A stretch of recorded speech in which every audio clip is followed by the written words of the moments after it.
Bismillahirrahmanirrahim. Elhamdülillah Peygamber aleyhissalatu vesselam'ın hadislerinden geldik. 304, 305. hadisler.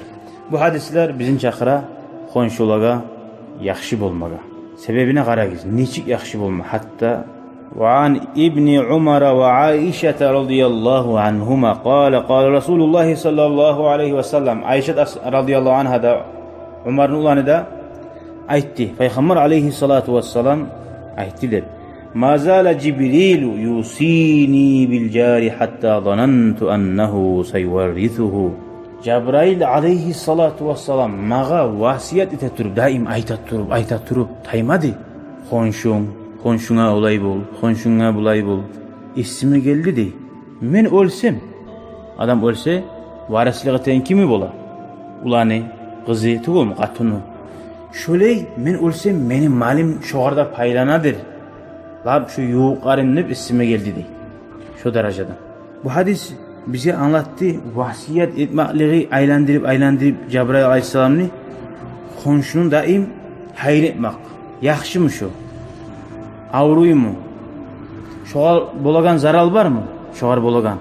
Görgen zamanla zaralını taydır. Yaxşılık bolgan zamanla. Kulla, ulan tuğdu, maşin aldı, uylarını onardı. Anladın? Aru hayırlı işi boldu.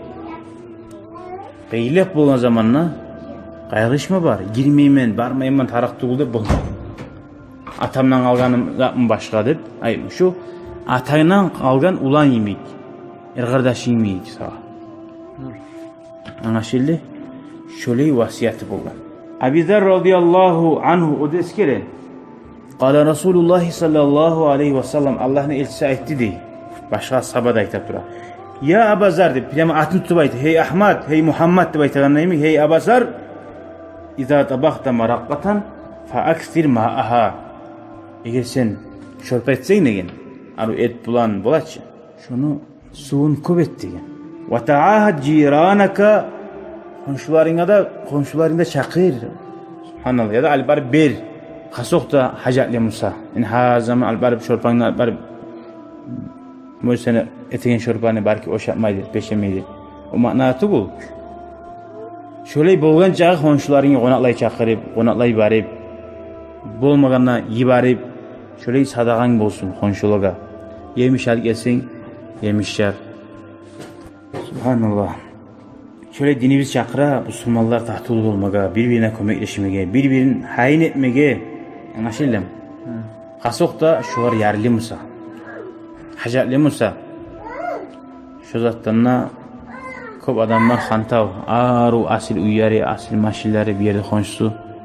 Bir de ne gıyinin vardı. Ne kömege teyinip sormayalarda var. Şu sünnet haynetigelerden, şu sünnetini yürütağlardan bolmaga Allah-u Teala nasip etsin. Ya Allah, şu nasihatini eşitlik Allah'a. Velhamdülillahi Rabbil alemin. Vesselamu aleyküm ve rahmetullahi ve berekatuhu.